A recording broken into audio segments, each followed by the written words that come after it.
یہ کسی بھی قسم کا ملک ہو، کسی بھی قسم کا نظریہ ہو، کسی بھی قسم کا طرز حکومت ہو، اس میں یہ بات تو اس پر تو سوال نہیں اٹھایا جا سکتا کہ ایماندار ہونا چاہیے اور سچ بولنے والا ہونا چاہیے. کوئی سسٹم اس بات کو الاؤ نہیں کرے گا کہ اگر کوئی جھوٹا ہے اور اگر کوئی ایماندار نہیں ہے اور امانت دار نہیں ہے تو کسی ملک کی سربراہی یا کسی ادارے کی سربراہی کسی چھوٹی سے چھوٹی پوسٹ پر بھی فائز رہنے کے قابل ہو.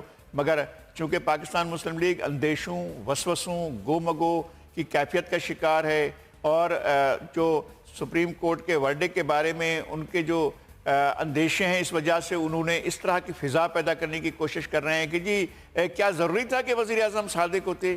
کیا وزیر اعظم جو ہے وہ یا ضروری تھا کہ وزیر اعظم امین ہوں؟ وزیر اعظم کو تو ہر طرح کی چیزوں کی اجازت ہونی چاہیے، چاہے وہ جو چاہیں کریں، چاہے وہ سچے ہوں یا نہ ہوں، چاہے وہ جو دیانت ہو نہ ہو ان میں، چاہے وہ امانت دار ہوں یا نہ ہوں. اس سلسلے میں دیکھتے ہیں کہ طارق فضل چودھری صاحب نے کہا کیا ہے، سنتے ہیں اور پھر بات کرتے ہیں. حکمران ہوتا ہے، کیا اس کے لیے صادق اور امین ایک واحد کرائیٹیریا ہے؟ پہلی بات تو یہ ہے کہ صادق اور امین جیسے کہ آپ نے سپریم کورٹ میں کہا، اس کا مطلب یہ ہے کہ ابھی تک آپ کو بھی اس بات پہ شک ہی ہے کہ میاں نواز شریف کے حوالے سے جو الزامات لگائے گئے ہیں کیا ان میں کوئی حقیقت ہے یا نہیں، کیونکہ ابھی تک ان کا فیصلہ نہیں آیا. تو مجھے افسوس اس وقت ہوتا ہے کہ جب آپ یہاں باہر نکلتے ہیں سپریم کورٹ پہ اور شام کو جب آپ دوبارہ کچہری لگاتے ہیں میڈیا کی بنی گالہ میں یا کسی بھی جگہ، اس وقت آپ پوری منظر کشی یہ کرتے ہیں کہ ہماری لیڈرشپ پہ جو مقدمات ہیں وہ ہمارے خلاف ہو چکے ہیں، فیصلہ آ چکا ہے اور تمام آپ کے جھوٹے الزامات ثابت ہو چکے ہیں. تو آپ کو یہ دورہ معیار کیوں ہے؟ یہاں سپریم کورٹ میں تو آپ کہہ رہے ہیں جی فیصلہ آپ نے کرنا ہے، ہمیں امید ہے کہ آپ انصاف کے مطابق فیصلہ کریں گے. باہر نکل کے آپ ایسا ایک منظر دیتے ہیں کہ جیسے یہ فیصلہ ہو چکا ہے. اور میں جو بات کہہ رہا تھا کہ آپ نے صادق اور امین کی بات کی، کیا صرف صادق اور امین ہونا، باقی اس کے علاوہ کوئی ایک لیڈر کی ذمہ داری نہیں ہوتی؟ جی، ان کے نزدیک کسی کا صادق اور امین ہونا ضروری نہیں ہے وزارت عظمیٰ کے لیے، تو پھر ان کے نچلے سطح کے عہدیداروں کے لیے بھی اور افسران کے لیے بھی صادق اور امین ہونا شاید ان کے نزدیک اہم نہ ہو. اور یہ کہ کورٹ کے بارے میں دوسری جماعت پر تو یہ الزام لگا رہے ہیں کہ جی وہ جو ہے اتنا زیادہ ہائپ کریٹ کرتے ہیں اور کہتے ہیں کہ جی فیصلہ آ گیا. تو کیا یہ خود جو وزراء روزانہ کچہری لگاتے ہیں کیا یہ نہیں کہتے ہیں کہ ہمیں تو کلین چٹ مل رہی ہے، ہم تو بالکل کلین ہو کر نکل رہے ہیں اور وزیر اعظم نے تو کچھ کیا ہی نہیں ہے، وزیر اعظم کے بچوں نے تو کچھ کیا ہے لیکن وزیر اعظم نے کچھ نہیں کیا ہے. اس ساری صورتحال پر بات کرنے کے لیے ہمارے پاس پاکستان تحریک انصاف کے رہنما اور شعلہ بیان مقرر جناب فیاض الحسن چوہان صاحب ہیں. ہم ان سے بات کرتے ہیں. چوہان صاحب، آپ کو یہ ساری گفتگو آپ نے سنی ہے طارق فضل چودھری صاحب کی، اس پر آپ کا کمنٹ پہلے چاہیے. بسم اللہ الرحمن الرحیم. لغاری صاحب، پچھلے 11 ماہ کی پاناما کی ہسٹری آپ اٹھا کے دیکھ لیں اور 3 مہینے کی جو ہیئرنگ ہے سپریم کورٹ کی، اس میں آل شریف اور ان کے جو ہواری ہیں اور مراسی نما جنا ان کے وزیر ہیں، انہوں نے 3 قوانین پامال کیے ہیں. انسانی قوانین اور اخلاقیات کو بھی پامال کیا، اسلامی قوانین اور اخلاقیات کو بھی پامال کیا اور پاکستان کے قوانین کو بھی اور اخلاقیات کو بھی پامال کیا، صرف اور صرف ایک کرپٹ حکمران خاندان کو بچانے کے لیے. اب آپ دیکھیں کہ انہوں نے اسمبلی کے اندر بھی جھوٹ بولا، انہوں نے سپریم کورٹ کے اندر بھی اتنے جھوٹ بولے اور پھر سپریم کورٹ کے اندر برملا یہ کہا کہ وزیر اعظم کے لیے جھوٹ بولنا اسمبلی کے اندر جائز ہے. بالکل اسی طرح یہ جو ڈاکٹر طارق فضل چودھری صاحب ہیں، بھائی ہیں میرے، لیکن میں حیران ہوں کہ صرف نواز شریف اور ان کے خاندان کی کرپشن اور بددیانتی اور ٹکے ماری کو بچانے کے لیے انسانی، اخلاقی، اسلامی، ملکی قوانین کی دھجیاں اڑا کے رکھ دیں. یہ کہتے ہیں کہ صادق اور امین کے حوالے سے مجھے یہ بتائیں کہ بل کلنٹن نے جو عمل کیا تھا، کیا وہ عمل یورپ اور امریکہ کے اندر جو ہے وہ سمجھا جاتا تھا؟ وہ تو ان کے ہر گلی محلے کے اندر، ہر کونے کھدرے کے اندر، ہر اوپن اور کھلی جگہ کے اندر جو ہے نا اور چھپی جگہ کے اندر ہوتا تھا. لیکن بل کلنٹن سے جب پوچھا گیا کہ تم نے یہ عمل کیا، اس نے جھوٹ بولا. اور پھر یورپ اور امریکہ کی اس سوسائٹی اور اسپیشلی امریکہ کی سوسائٹی کے اندر لوگوں نے دیکھا کہ صدر کی امپیچمنٹ ہوئی.